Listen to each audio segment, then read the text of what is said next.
ಹರೇ ಶ್ರೀನಿವಾಸ. ಕಾಖಂಡಿಕೆಯ ಶ್ರೀ ಕೃಷ್ಣದಾಸರು ರಚಿಸಿರುವಂಥ ಒಂದು ಪದ್ಯದ ಅರ್ಥಚಿಂತನೆಯನ್ನು ನೋಡೋಣಂತ. ಜಗದ್ಗುರುಂ ಕೃಪಾ ಸಿಂಧುಂ ಶರಣಾಗತ ವತ್ಸಲಂ ಭಕ್ತಮಾನಸ ಸಂಚಾರಂ ಮಹೀಪತೆ ನಮಾಮ್ಯಹಂ ಭಜಾಮಿ ಕೃಷ್ಣರಾಜನಂ ಭೂಪತಿಂ ಸ್ತನುಜಂ ವಿಭುಂ ಜ್ಞಾನೋಪದೇಶಕರ್ತಾರಂ ಸರ್ವದಾನಂದ ರೂಪಿಣಂ. ಮೊದಲು ಆ ಪದ್ಯವನ್ನು ನೋಡೋಣಂತ. ಭಾವವಿಲ್ಲದ ಬಯಲ ಭಜನೆಗೆ ದೇವನೆಂದಿಗೂ ಒಲಿಯನು. ಭಾವವಿಲ್ಲದ ಬಯಲ ಭಜನೆಗೆ ದೇವನೆಂದಿಗೂ ಒಲಿಯನು. ಈ ವಿಷಯ ಫಲದಾಶೆ ಮನದೊಳು ಭಾವಿಸುತ್ತ ವೃತ ತಪಗಳಾತಕ್ಕೆ ಭಾವವಿಲ್ಲದ ಬಯಲ ಭಜನೆಗೆ ದೇವನೆಂದಿಗೂ ಒಲಿಯನು. ಮೀನು ನೀರೊಳಗಿದ್ದರೇನೈ ಧ್ಯಾನವನು ಬಕ ಮಾಡಲು. ಮೀನು ನೀರೊಳಗಿದ್ದರೇನೈ ಧ್ಯಾನವನು ಬಕ ಮಾಡಲು. ಮೌನದಲ್ಲಿ ಕೋಗಿಲೆಯು ಇದ್ದರೆದನು ವನವನಾಶ್ರಯಿಸಿ ಮರ್ಕಟ. ಭಾವವಿಲ್ಲದ ಬಯಲ ಭಜನೆಗೆ ದೇವನೆಂದಿಗೂ ಒಲಿಯನು. ಉರಗ ಪವನಾಹಾರ ಭಸ್ಮವ ಖರವಿಲೇಪನ ಮಾಡಲು. ಉರಗ ಪವನಾಹಾರ ಭಸ್ಮವ ಖರವಿಲೇಪನ ಮಾಡಲು. ತರು ದಿಗಂಬರವಾಗಿ ಮಂಡುಕ ಕೊರಳೊಳಕ್ಷರ ಜಪಿಸಲೇನದು. ಭಾವವಿಲ್ಲದ ಬಯಲ ಭಜನೆಗೆ ದೇವನೆಂದಿಗೂ ಒಲಿಯನು. ನಿರುತ ಮೂಷಕ ಗುಹಲಿರಲೆ ನರಿತು ಗಿಳಿ ಮಾತಾಡಲು. ನಿರುತ ಮೂಷಕ ಗುಹಲಿರಲೆ ನರಿತು ಗಿಳಿ ಮಾತಾಡಲು. ಗುರು ಮಹೀಪತಿ ಬೋಧವಾಲಿಸಿ ಹರಿಯ ಭಾವದಿ ನಂಬಿ ಸುಖಿಸಿರೋ. ಭಾವವಿಲ್ಲದ ಬಯಲ ಭಜನೆಗೆ ದೇವನೆಂದಿಗೂ ಒಲಿಯನು. ಈ ವಿಷಯ ಫಲದಾಶೆ ಮನದೊಳು ಭಾವಿಸುತ್ತ ವೃತ ತಪಗಳಾತಕ್ಕೆ ಭಾವವಿಲ್ಲದ ಬಯಲ ಭಜನೆಗೆ ದೇವನೆಂದಿಗೂ ಒಲಿಯನು. ಭಾವವಿಲ್ಲದ ಬಯಲ ಭಜನೆಗೆ ದೇವನೆಂದಿಗೂ ಒಲಿಯನು. ದೇವನೆಂದಿಗೂ ಒಲಿಯನು. ದೇವನೆಂದಿಗೂ ಒಲಿಯನು. ಈ ಒಂದು ಪದ್ಯದ ಪೂರ್ಣ ತಾತ್ಪರ್ಯ ಏನೆಂದ್ರೆ, ನಾವು ಭಗವಂತನೊಳಗೆ ನಿಷ್ಕಾಮವಾಗಿ ಭಕ್ತಿ, ಅವನಲ್ಲಿ ಸ್ನೇಹಪೂರ್ವಕವಾದ ಭಕ್ತಿಯಿಂದ ಮಾಡದ ಎಲ್ಲ ಕರ್ಮಗಳು ಕೂಡ ವ್ಯರ್ಥ ಅನ್ನುವಂಥ ಪೂರ್ತಿ ತಾತ್ಪರ್ಯವನ್ನು ಈ ಪದ್ಯದೊಳಗೆ ನಮಗೆ ದಾಸರು ತಿಳಿಸಿಕೊಡ್ತಾರೆ.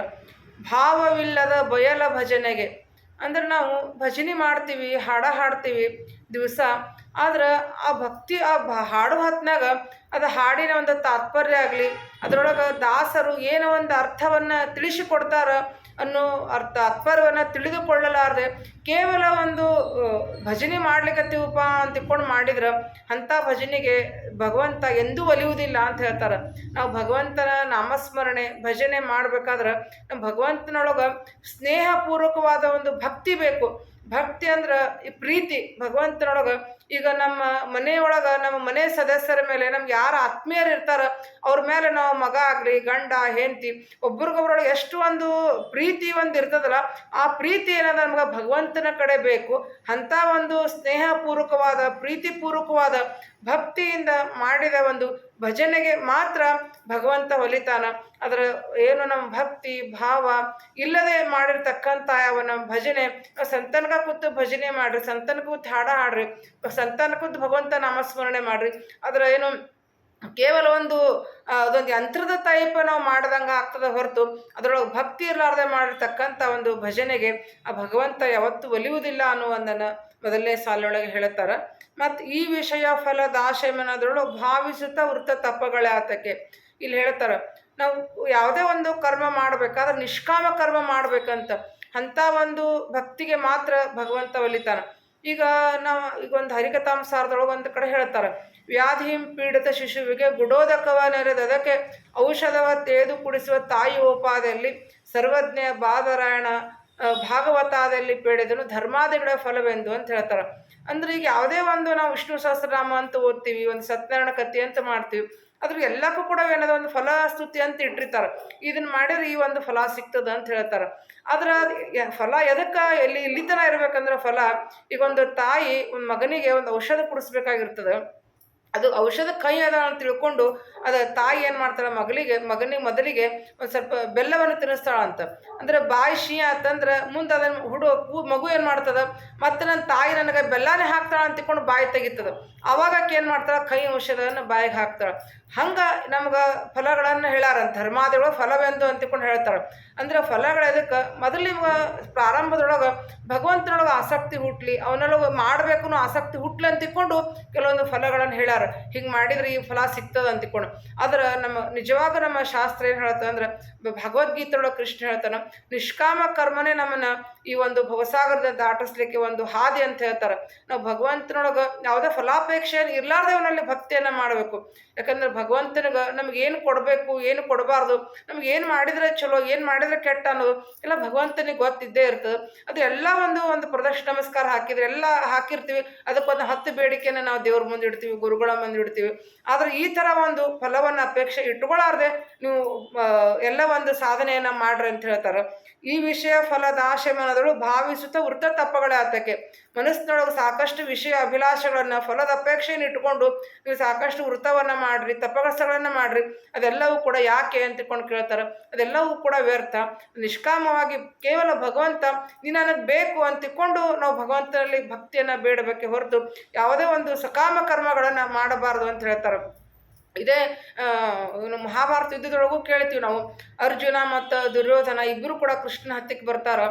ಅದ್ರೊಳಗೆ ಕೇಳ್ತಾರ, ಕೃಷ್ಣ ಇಬ್ರಿಗೂ ಕೇಳ್ತಾನ, ಯುದ್ಧ ಬಂದಿರ್ತದೆ, ನಿಮ್ಗೆ ಯಾವ ರೀತಿ ಯಾವ ಸಹಾಯ ಬೇಕಂತ ಕೇಳ್ತಾನ. ನನ್ನ ಹತ್ತಕ್ಕೆ ಸಾಕಷ್ಟು ಅಕ್ಷೋಹಿಣಿ ಸೈನ್ಯ ಅದ, ಆ ಸೈನ್ಯ ಮೊದಲಿಗೆ ದುರ್ಯೋಧನಗೆ ಕೇಳ್ತಾನವ, ನನ್ನ ಹತ್ತಿಕ್ಕೆ ಸಾಕಷ್ಟು ಎರಡು ಭಾಗ ಮಾಡ್ತಾನವ, ನನ್ನ ಹತ್ತಿಕ್ಕೆ ಸಾಕಷ್ಟು ಸೈನ್ಯ ಒಂದು ಕಡೆ ಅದ, ಒಂದು ಕಡೆ ನಾ ಇದ್ದೀನಿ, ಇವೆರಡದ್ರೊಳಗೆ ನಿಮಗೆ ಯಾವ್ದು ಬೇಕು ಅಂತಕೊಂಡು ಕೇಳಿದಾಗ ದುರ್ಯೋಧನ ಮೊದಲೇನು ಆರಿಸ್ಕೋತಾನಂದ್ರೆ, ಕೃಷ್ಣನ್ ತೊಗೊಂಡು ನಾ ಏನು ಮಾಡಲಿ, ಅದಕ್ಕೆ ನನಗೆ ಸಾಕಷ್ಟು ಸೈನ್ಯ ಬೇಕು ಯುದ್ಧ ಮಾಡ್ಲಿಕ್ಕೆ ಅಂತಿಕೊಂಡು ಸೈನ್ಯವನ್ನು ಆರಿಸ್ಕೋತಾನ. ಆದರೆ ಅರ್ಜುನ ನಿಜವಾದ ಭಕ್ತಿ ಕೃಷ್ಣಲ್ಲಿ ಇರ್ತಕ್ಕಂಥ ಅರ್ಜುನ ಏನು ಬಿಡ್ಕೋತಾನ, ನನಗೇನು ಬೇಡ ಕೃಷ್ಣ, ನೀವು ಒಬ್ಬಿದ್ರೆ ನನ್ನ ಜೊತೆ ಸಾಕು ಅಂತ ಹೇಳ್ತಾನೆ. ಆದ್ರೆ ಮಹಾಭಾರತ ಯುದ್ಧದೊಳಗೆ ಒಬ್ಬ ಕೃಷ್ಣ ಅರ್ಜುನ ಜೋಡಿ ಇದ್ದು ಅವನು ಎಷ್ಟು ಒಂದು ಆಪತ್ತಿನಿಂದ ಅವನನ್ನು ಪಾರ ಮಾಡ್ತಾನ, ಯುದ್ಧವನ್ನೇ ಗೆಲ್ಲಿಸಿಕೊಡ್ತಾನ. ಅದೇ ರೀತಿ ನಾವೇನದ ಭಗವಂತನೊಳಗೆ ನೀ ಒಬ್ಬಿದ್ರೆ ನನ್ನ ಜೊತೆ ಇದ್ರೆ ಸಾಕು, ನಾವು ಇಡೀ ಎಲ್ಲ ಎಂಥ ಆಪತ್ತುಗಳನ್ನು ಕೂಡ ನಾವು ಪರಿಹಾರ ಮಾಡೋ ಶಕ್ತಿ ಆ ಭಗವಂತಗೆ ನಮ್ಮ ಜೊತೆ ಇದ್ದು ನಮಗೆಲ್ಲ ಆಪತ್ತುಗಳನ್ನು ಪರಿಹಾರ ಮಾಡ್ತಾನೆ. ಅದಕ್ಕೆ ನಾವು ಭಗವಂತನೊಳಗೆ ಏನದ ನಿಷ್ಕಾಮವಾಗಿ ಅವನಲ್ಲಿ ಭಕ್ತಿಯನ್ನು ಮಾಡಬೇಕು ಅನ್ನೋ ಸಂದೇಶವನ್ನು ಕೂಡ ನಮಗಿಲ್ಲಿ ಈ ಮೊದಲೇ ಪಲ್ಲವಿಯೊಳಗೆ ನಮಗೆ ತಿಳಿಸಿಕೊಡ್ತಾರೆ. ಅದಕ್ಕೆ ಮುಂದೆ ಮೊದಲೇ ನುಡಿಯೊಳಗೆ ಹೇಳ್ತಾರೆ, ಮೀನು ನೀರೊಳಗಿದ್ದರೇನೆ ಧ್ಯಾನವನ್ನು ಬಕ ಮಾಡಲು ಅಂತ ಹೇಳ್ತಾರೆ.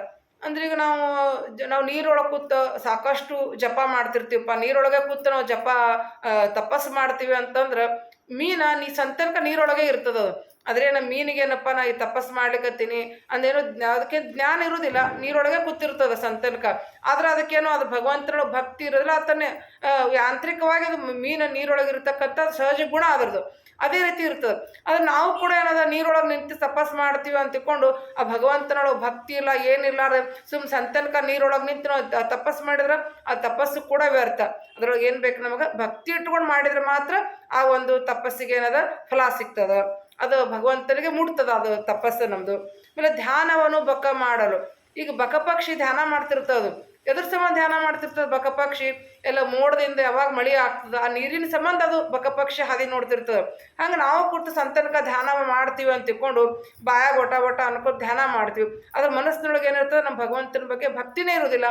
ಅಂಥ ಧ್ಯಾನ ಕೂಡ ಏನದ ವ್ಯರ್ಥ ಅಂತ ತಿಳ್ಕೊಂಡು ಹೇಳ್ತಾರೆ. ಧ್ಯಾನವನ್ನು ಬಕ ಮಾಡಲು. ಇಲ್ಲ ಮೌನದಲ್ಲಿ ಕೋಗಿಲೆ ಇದ್ದರೇನು, ಈಗ ನಾವು ಮೌನ ವೃತ್ತಾಚರಣೆ ಮಾಡ್ತೀವಿ ಅಂದ್ರೆ ಈಗ ಅಧಿಕ ಮಾಸದೊಳಗೆ ಚಾತುರ್ಮಾಸ ಮೌನ ವೃತ್ತಾಚರಣೆ ಅಂತ ಹಿಡಿತಿರ್ತಾರೆ. ಅದು ಮೌನ ವೃತ್ತಾಚರಣೆ ಮಾಡಿದ್ರೆ ಈ ಕೋಗಿಲೆ ಕೂಡ ಇರ್ತದೆ, ಅದು ಯಾವಾಗಲೂ ಮೌನ ಇರ್ತದೆ. ವಸಂತ ಋತು ಬಂದಾಗ ಮಾತ್ರ ಅದು ತನ್ನ ಧ್ವನಿಯನ್ನು ತೋರಿಸ್ತಿರ್ತವೆ. ಹಂಗೆ ಅದು ಕೋಗಿಲಿಗೇನೋ ಜ್ಞಾನ ಇರೋದಿಲ್ಲ, ನಾ ಮೌನ ವೃತ್ತ ಮಾಡ್ಲಿಕ್ಕತ್ತೀನಿ ಅಂತಿಕೊಂಡು ಏನೂ ಜ್ಞಾನ ಇರೋದಿಲ್ಲ. ಅದ್ರೊಳಗೆ ನಾವು ಕೂಡ ಕೋಗಿಲಿಗತ್ತೆ ಮೌನ ವೃತ್ತ ಏನು ಉಪಯೋಗ ಇಲ್ಲ. ಅದು ಮೌನ ವೃತ್ತಾಚರಣೆ ಮಾಡಿದ್ರದೇನು ಅದ್ರೊಳಗೆ ಭಗವಂತನೊಳಗೆ ಭಕ್ತಿ ಇರಬೇಕು. ಯಾಕೆ ಮೌನ ವೃತ್ತಾಚರಣೆ ಅಂದ್ರೇನು? ಕೇವಲ ಭಗವಂತನ ನಾಮಸ್ಮರಣೆ ಭಕ್ತಿಯಿಂದ ಚಿಂತನೆ ಮಾತ್ರ ಮಾಡಬೇಕು. ಹಾಳು ಹರಟೆ ಲೌಕಿಕ ಹರಟೆಗಳನ್ನು ಬಿಟ್ಟು ಭಗವಂತನ ಸ್ಮರಣೆ ಮಾಡಲಿಕ್ಕೆ ಮೌನ ವೃತ್ತ ಅಂತಂತಾರೆ. ಅದು ಬಿಟ್ಟು ನಾವು ಬರೋ ಖಾಲಿ ಮೌನ ಕೂತು ಅದು ಹಂಗೆ ಕೂತ್ರ ಭಗವಂತನ ಭಕ್ತಿ ಜ್ಞಾನ ಇರಲಾರ್ದೆ ಮಾಡಿದ್ರೆ ಆ ಮೌನ ವೃತ್ತ ಕೂಡ ವ್ಯರ್ಥ ಅಂತಿಕೊಂಡು ಹೇಳ್ತಾರೆ. ಆಮೇಲೆ ದೇನು ವನವಾಶ್ರಯಿಸಿ ಮರ್ಕಟ, ಈಗ ನಾವೇನಪ್ಪ ನಾವು ನಮ್ಮ ಮನೆ ಬೇಡ, ಸಂಸಾರ ಬೇಡ, ಹೆಂಡತಿ ಮಕ್ಕಳು ಏನೂ ಬೇಡ, ನಾವು ಹೋಗಿ ಅರಣ್ಯದೊಳಗಿದ್ದು ಅಲ್ಲೇ ಜೀವನ ಮಾಡ್ತೀನಿ ಅಂತಿಕೊಂಡು ಹೋದ್ರೆ ಈಗ ಮಾರ್ಕಟ್ಟ ಮಂಗ್ಯ ಇರ್ತದೆ, ಅದು ಯಾವಾಗಲೂ ಅರಣ್ಯದೊಳಗೆ ಇರ್ತದೆ. ಗಿಡದ ಮೇಲೆ ಅಡ್ಡಾಡ್ತಿರ್ತದೆ, ಗಿಡದ ಬುಡಕ ಕೂಡ್ತಿರ್ತದೆ. ಹಂಗೆ ನಾವು ಕೂಡ ಏನದ ನಮ್ಮ ಭಗವಂತನೊಳಗೆ ಭಕ್ತಿ ಇರಲಾರ್ದೆ ಜ್ಞಾನ ಇರಲಾರ್ದೆ ಏನು ನೀವು ಅರಣ್ಯಕರಿಗೆ ಹೋಗ್ರಿ ಎಲ್ಲ ಮನೆಯಾಗಿದ್ರು ಕೂಡ ಅದೆಲ್ಲ ವ್ಯರ್ಥನೆ. ಭಕ್ತಿಯಿಂದ ಮಾಡೋ ಎಲ್ಲ ಒಂದು ಪ್ರತಿಯೊಂದು ಕರ್ಮಗಳು ಕೂಡ ಅದು ಭಗವಂತನೇ ಮೂಡ್ತದೆ. ಭಕ್ತಿ ಇರಲಾರ್ದೆ ನೀವು ಏನು ಬೇಕಾದ ಇಂಥವೆಲ್ಲ ಮಾಡಿದ್ರು ಕೂಡ ಇಂಥ ಪ್ರಾಣಿಗಳಿಗೆ ಕೂಡ ಇಲ್ಲಿ ಹೋಲಿಕೆಯನ್ನು ಮಾಡ್ತಾರೆ ದಾಸರು. ಮುಂದೆ 2ನೇ ನುಡಿಯೊಳಗೆ ಹೇಳ್ತಾರೆ, ಉರಗಪ್ಪವನಾಹಾರ ಭಸ್ಮವ ಖರ ವಿಲೇಪನ ಮಾಡಲು. ಈಗ ನಾವೇನು ಉಪವಾಸ ತಪಸ್ ಮಾಡ್ತೀವಿ, ಉಪವಾಸ ಇರ್ತೀವಿ, ಬರೀ ಗಾಳಿ ನುಂಗಿ ಉಪವಾಸ ಕೊಡ್ತೀವಿ ಅಂತಂದ್ರೆ ಈಗ ಹಾವು ಇರ್ತದೆ, ಹಾವಿಗೆ ಆಹಾರ ಏನದಕ್ಕೆ ಗಾಳಿನೇ ಆಹಾರ, ಅದು ಏನೂ ತಿನ್ನೋದಿಲ್ಲ ಅದು. ಹಂಗೆ ನಾವು ಭಗವಂತನೊಳಗೆ ಭಕ್ತಿ ಜ್ಞಾನ ಏನೂ ತಿಳ್ಕೊಳ್ಳಾರ್ದೆ ನಾವು ಬರೀ ಉಪವಾಸ ಮಾಡ್ತೀವಿ ಅಂತಿಕೊಂಡು ನೀರು ಕುಡ್ದು ಅದು ಗಾಳಿ ಕುಡ್ದು ಉಪವಾಸ ಮಾಡ್ತೀವಿ ಅಂದ್ರೆ ಅದು ಹಾವ ಗಾಳಿ ಕುಡ್ದಂಗೆ ನಮ್ಮ ಲೆಕ್ಕ ಆಗ್ತದೆ ಅಷ್ಟೇ ಅದು. ಆಮೇಲೆ ಖರ ವಿಲೇಪನ ಭಸ್ಮವ ಖರ ವಿಲೇಪನ ಮಾಡೋರು. ಏನೋ ಮೈ ತುಂಬ ಭಸ್ಮ ಬಡ್ಕೋತೀವಿ, ಭಸ್ಮ ಬಡ್ಕೊಂಡ್ರೆ ಅದು ಭಗವಂತ ಮೆಸ್ತಾನ ಅಂತಂದ್ರೆ ಈ ಕತ್ತಿರ್ತದೆ, ಕತ್ತಿದ್ ಬೇಕಾದ ಬುದೇ ಉಳ್ಳಾಡ್ತಿರ್ತದೆ ಕತ್ತಿಗೇನು ಜ್ಞಾನ ಇರೋದಿಲ್ಲ. ಹಂಗೆ ನಾವು ಕೂಡ ಏನದ ಆ ಭಗವಂತನ ಜ್ಞಾನ ಇರ್ಲಾರ್ದೆ ಮೈ ತುಂಬ ನೀವು ಗಂಧಾರ ಹಚ್ಚಿಗೋರಿ, ಗೋಪಿ ಚಂದನರ ಹಚ್ಚಿಗೋರಿ, ಭಸ್ಮಾರ ಹಚ್ಚಿಗೋರಿ, ಅದು ಕೂಡ ಎಲ್ಲ ವ್ಯರ್ಥ ಅಂತಿಕೊಂಡು ಹೇಳ್ತಾರೆ. ಆಮೇಲೆ ತರು ದಿಗಂಬರವಾಗಿ ಮಂಡುಕ ಕೊರಳೊಳಕ್ಷರ ಜಪಿಸಲೇನದು. ನಾವು ದಿಗಂಬರವಾಗಿ ನಮ್ಗೆ ದೇಹದ ಮೇಲೆ ಅಭಿಮಾನ ಇಲ್ಲ, ದಿಗಂಬರಾಗಿ ನಾನು ತಪಸ್ಸು ಮಾಡ್ತೀನಿ ಅಂತಂದ್ರೆ ಈಗ ಗಿಡ ತರು ಅಂದರೆ ಗಿಡ ಯಾವಾಗಲೂ ಕೂಡ ಏನಾದ್ರು ದಿಗಂಬರವಾಗೇ ಇರ್ತದೆ, ಗಿಡಕ್ಕೆ ನಾವೇನು ಬಟ್ಟೆ ಹಾಕೋದಿಲ್ಲ. ಹಂಗೆ ನಾವು ಕೂಡ ಭಗವಂತನ ಜ್ಞಾನ ಭಕ್ತಿ ಇರಲಾರ್ದೆ ನೀವು ಬೇಕಾದಷ್ಟು ದಿಗಂಬರನಾಗಿ ತಪಸ್ಸು ಮಾಡಿದ್ರು ಕೂಡ ಏನದ ಅದು ಗಿಡ ಒಂದು ದಿಗಂಬರನಾಗಿ ನಿಂತಂತೆ ಅಂತಿಕೊಂಡು ಇಲ್ಲಿ ಹೋಲಿಸ್ತಾರೆ ದಾಸರು. ಆಮೇಲೆ ಮಂಡುಕ ಕೊರಳು ಅಕ್ಷರ ಜಪಿಸಲೇನು, ಈಗ ಕೈಯಾಗ ಜಪಮಣಿ ಇಟ್ಟುಕೊಂಡು ಸಾಕಷ್ಟು ನಮ್ಮ ರಾಮ ರಾಮ ಅಂತಿರ್ತಾರೆ, ಕೃಷ್ಣ ಕೃಷ್ಣ ಅಂತಿರ್ತಾರೆ, ಆದ್ರೆ ಏನಾಗ್ತಿರ್ತ ಮನಸ್ಸು ಎಲ್ಲೋ ಅಡ್ಡಾಡ್ತಿರ್ತದೆ, ಅದು ಬಾಯಾಗರ ಜಪತ ಒಟ ಕೃಷ್ಣ ರಾಮ ಅಂತಿರ್ತೀವಿ. ಆದ್ರೆ ಅದೇ ರೀತಿ ಮಂಡುಕ್ ಹೇಳ್ತಾರೆ, ಕಪ್ಪು ಯಾವಾಗಲೂ ಒಟ ಅಂತ ಇರ್ತಿರ್ತದೆ ಸಂತೇನ್ಕಾದು. ಹಂಗೆ ನಾವು ಏನದ ಭಗವಂತನ ಜ್ಞಾನ ಭಕ್ತಿ ಅವನ ಸ್ಮರಣೆ ಇರ್ಲಾರ್ದೇ ಕೇವಲ ಬಾಯಾಗ ನಾವು ಒಟ ಅಂದಿವಿ ಅಂದ್ರೆ ಅದು ಕಪ್ಪಿ ಮಾಡ್ದಂಗೆ ಅಂತಿಕೊಂಡು ಇಲ್ಲಿ ಹೋಲಿಕೆಯನ್ನು ಕೊಡ್ತಾರೆ. ಮುಂದೆ ಕಡೆ ನುಡಿಯೊಳಗೆ ಹೇಳ್ತಾರೆ, ನಿರುತ ಮೂಷಕ ಗುಯ್ಹಲಿರಲೇನ ಅರಿತು ಗಿಳಿ ಮಾತನಾಡಲು. ಅಂದ್ರೆ ಈಗ ನಾವು ಏನೂ ಬೇಡಪ್ಪ, ಆ ಮನೆ ಬೇಡ, ಮಠ ಬೇಡ, ನಮ್ಮ ಸಂಸಾರ ಬೇಡ ಅಂತ್ಕೊಂಡು ಒಂದು ಗುಹಾದೊಳಗಿದ್ದ ನಾ ತಪಸ್ಸು ಮಾಡ್ತೀನಿ ಅಂತಂದ್ರೆ ಈಗ ಇಲ್ಲಿ ಸಂತನಕ ಗುಹಾದೊಳಗೆ ಇರ್ತದೆ. ಇಲಿ ಗುಹಾ ಅಂದ್ರೆ ಅದು ಒಂದು ಬೋಗ್ ತಕ್ಕೊಂಡು ಅಲ್ಲಿ ಒಂದು ಮನೆ ಒಳಗೆ ಅದಕ್ಕೊಂದು ಅದು ಗುಹಾ ಟೈಪ್ ಮಾಡ್ಕೊಂಡಿರ್ತದೆ, ಇಲ್ಲಿ ಅಲ್ಲಿ ಹೋಗಿರ್ತಿರ್ತದೆ ಇಲಿ ಅದು. ಹಂಗೆ ನಾವು ಕೂಡ ಏನದ ಭಗವಂತನ ಬಗ್ಗೆ ಏನೋ ಜ್ಞಾನ ಭಕ್ತಿ ಇರ್ಲಾರ್ದೆ ಹೋಗೊಂದು ಗುಹಾದ ತಪಸ್ಸು ಮಾಡಿದ್ರು ಕೂಡ ಹೆಂಗದು ಇಲಿ ಗುಹಾದೊಳಗೆ ಇಲಿ ತನ್ನ ಅದು ತಾನು ವಾಸಸ್ಥಾನದೊಳಗೆ ಇದ್ದಂಗೆ ಅದು ಅಂತಿಕೊಂಡು ಹೇಳ್ತಾರೆ ಇಲ್ಲಿ. ಈ ಇಲಿ ಒಂದು ಇದಕ್ಕೆ ಮನಿ ಮಾಡ್ಕೊಂಡಿರ್ತಾವೆ ನೋಡವ ತೆಗ್ಗ ಮಾಡ್ಕೊಂಡು ಹಂಗೆ ನಾವು ಕೂಡ ಇಲಿ ಟೈಪ್ ಒಂದು ಗುಹಾದಾಗ ಇದ್ದಂಗೆ ಅಂತಿಕೊಂಡು ಇಲ್ಲಿಗೆ ಒಂದು ಇಲ್ಲಿಗೆ ಹೋಲಿಸಿ ನಮಗೆ ಉದಾಹರಣೆಯನ್ನು ಕೊಡ್ತಾರೆ. ಆಮೇಲೆ ಅರಿತು ಗಿಳಿ ಮಾತಾಡಲು ಈಗ ಏನಪ್ಪ ನಾವು ಎಷ್ಟಿರ್ತದೆ ಅಷ್ಟೇ ಈಗ ಏನೋ ಬಾಯ್ಪಾಟ್ ಮಾಡಿರ್ತೀವಿ ಅದು ನಾವೆಲ್ಲ ಅಂತಿರ್ತೀವಿ, ಡೈಲಿ ಅದನ್ನು ಅಂತಿರ್ತೀವಿ. ಈಗ ಒಂದು ವಿಷ್ಣು ಸಹಸ್ರನಾಮ ಆಗಲಿ, ಯಾವುದೋ ಸುಳಾದಿ ಹಾಡು ಹರಿಕಥಾಮಸ ಏನೋ ಅಂತಿರ್ತೀವಿ. ಆದ್ರೆ ಏನದ ಅದನ್ನ ಗಿಳಿ ಮಾತಾಡ್ದಂಗೆ ಅದು ಯಾಕೆ ಬಾಯ್ಪಾಟ್ ಮಾಡೋದೇನು ಗಿಳಿ ಏನು ಹೇಳ್ತಾ ಅಷ್ಟು ಒಪ್ಪಿಸ್ಬಿಡುತ್ತೆ ಅಷ್ಟೇ. ಆದ್ರೆ ನಮಗೇನದ ನಾವು ಏನು ಅನ್ಲಿಕ್ಕತ್ತೀವಿ ಅದರೊಳಗೆ ನಮಗೇನದ ಅದರ ಅರ್ಥ ಆಗಲಿ ಅದರ ಅನುಸಂಧಾನವನ್ನು ನಾವು ಮಾಡಿಕೊಳ್ಳೋ ಪ್ರಯತ್ನವನ್ನು ನಾವು ಮಾಡಬೇಕು. ಅಂದಾಗ ಮಾತ್ರ ನಾವೇನದ ಅದನ್ನು ನಾವು ಬಾಯ್ಪಾಟ್ ಅದನ್ನು ನಾವೇನು ಕಲ್ತಿದ್ದು ಅದೊಂದು ಅಂದಿದ್ದಕ್ಕೆ ಸಾರ್ಥಕ ಆಗ್ತದೆ. ಕೇವಲ ಗಿಳಿ ಪಾಠವನ್ನು ಮಾಡಿದರೆ ಉಪಯೋಗ ಆಗೋದಿಲ್ಲ. ಗಿಳಿ ಕೂಡ ಏನದ ಇನ್ನೊಬ್ರು ಹೇಳಿದ್ದನ್ನು ಮತ್ತೆ ಹೇಳುವಷ್ಟು ಗಿಳಿ ಕೂಡ ಹೇಳ್ತದೆ. ಹಂಗೆ ನಾವು ಕೂಡ ಗಿಳಿಗತೆ ಆಗ್ತೀವಿ ಅಂತ ಹೇಳ್ತಾರೆ. ಮುಂದೆ ಗುರು ಮಹಿಪತಿ ಬೋಧವಾಲಿಸಿ ಹರಿಯ ಭಾವದಿ ನಂಬಿ ಸುಖಿಸಿರು. ಅಂದರೆ ಗುರು ಮಹಿಪತಿ ಅಂದ್ರೆ ಇಲ್ಲಿ ಮಹಿಪತಿ ದಾಸರು ಅಥವಾ ಯಾವುದೇ ಗುರುಗಳಾಗಲಿ, ಗುರುಗಳು ಏನೇ ನಮಗೊಂದು ಬೋಧನೆಯನ್ನು ಮಾಡ್ಯಾರ, ಇಲ್ಲ ರಾಘವೇಂದ್ರ ಸ್ವಾಮಿಗಳಾಗಲಿ, ಅನೇಕ ವಿಜಯದಾಸರು, ಜಗನ್ನಾಥದಾಸರು, ಪುರಂದರದಾಸರು, ಕನಕದಾಸರು, ಗೋಪಾಲದಾಸರು, ಅನೇಕ ಮಹಿಪತಿ ದಾಸರು, ಎಲ್ಲ ದಾಸವರಣ್ಯರು ಕೂಡ ಯತಿಗಳು ನಮಗೇನದ ಸಾಕಷ್ಟು ಬೋಧನೆಯನ್ನು ಮಾಡೋಗ್ಯಾರ, ಸಾಕಷ್ಟು ಗ್ರಂಥಗಳನ್ನು ರಚನೆ ಮಾಡ್ಯಾರ, ಸಾಕಷ್ಟು ಸಾಹಿತ್ಯವನ್ನು ನಮಗೆ ಕೊಟ್ಟಾರ. ಭಗವಂತನ ಏನು ಮಾಡಿದ್ರೆ ಭಗವಂತನೊಳಗೆ ನಮ್ಗೆ ಒಲಿತಾನ, ಅವನಲ್ಲಿ ಯಾವ ರೀತಿ ಭಕ್ತಿಯನ್ನು ಮಾಡಬೇಕು, ಯಾವ ರೀತಿ ಭಗವಂತನನ್ನು ಒಲಿಸ್ಕೊಳ್ಬೇಕು, ಭಗವಂತನ ಸೇರುವ ಮಾರ್ಗ ಯಾವುದನ್ನು ಅನ್ನೋದನ್ನು ಅನೇಕ ನಮಗೆ ದಾಸವರಣ್ಯರು ಯತಿಗಳು ನಮ್ಗೆ ತಿಳಿಸಿಕೊಟ್ಟಾರ. ಆ ಎಲ್ಲವನ್ನು ಬೋಧವಾಲಿಸಿ ಬೋಧನ ತಿಳ್ಕೋಬೇಕು, ಶ್ರವಣ ಮಾಡಬೇಕು, ಅದನ್ನು ಮನನ ಮಾಡ್ಕೋಬೇಕು. ಅವುಗಳನ್ನೆಲ್ಲವನ್ನು ತಿಳ್ಕೊಂಡು ನಾವೇನದ ಹರಿಯ ಭಾವದಿ ನಂಬಿ ಸಿಕ್ಕಿಸಿರೋ ಇವೆಲ್ಲ ತಿಳ್ಕೊಂಡು ಏನದ ಭಕ್ತಿಯಿಂದ ಭಾವದಿಂದ ಆ ಭಗವಂತನ ನಂಬಿ ನೀವು ಸುಖವನ್ನು ಪಡೀರಿ ಅಂತಿಕೊಂಡು ಈ ಒಂದು ಹಾಡಿನೊಳಗೆ ನಮ್ಗೆ ಅಖಂಡಿಕೆ ಕೃಷ್ಣದಾಸರು ಒಂದು ಭಕ್ತಿ ಭಾವದಿಂದ ಭಗವಂತನನ್ನು ಒಲಿಸಿಕೊಳ್ಳೋ ಒಂದು ಮಾರ್ಗವನ್ನು ನಮ್ಗೆ ಈ ಒಂದು ಪದದೊಳಗೆ ತಿಳಿಸಿಕೊಡ್ತಾರೆ. ಈ ಎರಡು ಒಂದು ವಾಕ್ ಕುಸುಮಗಳನ್ನು ನಾನಿಲ್ಲಿ ಭಗವಂತನಿಗೆ ಸಮರ್ಪಣೆಯನ್ನು ಮಾಡ್ತಾ ಇದ್ದೀನಿ. ಪ್ರತ್ಯಂತರ್ಗತ ಸಮಸ್ತ ಗುರುಗಳಂತರ್ಗತ ಭಾರತೀರಮಣ ಮುಖ್ಯ ಪ್ರಣಾಂತರ್ಗತ ಬಿಂಬಮೂರ್ತಿ ಪ್ರೇತಾಂ ಪ್ರೀತೋ ಭವತು ಶ್ರೀ ಕೃಷ್ಣಾರ್ಪಣಮಸ್ತು. ನಹಂ ಕರ್ತ ಹರಿಕರ್ತ ನಹಂ ಕರ್ತ ಹರಿಕರ್ತ ಅಚ್ಯುತಾಯನ್ಮ ಅನಂತಾಯನ್ಮ ಗೋವಿಂದಾಯನ್ಮ ಅಚ್ಯುತಾಯನ್ಮ ಅನಂತಾಯನ್ಮ ಗೋವಿಂದಾಯನ್ಮ. ಹರೇ ಶ್ರೀನಿವಾಸ.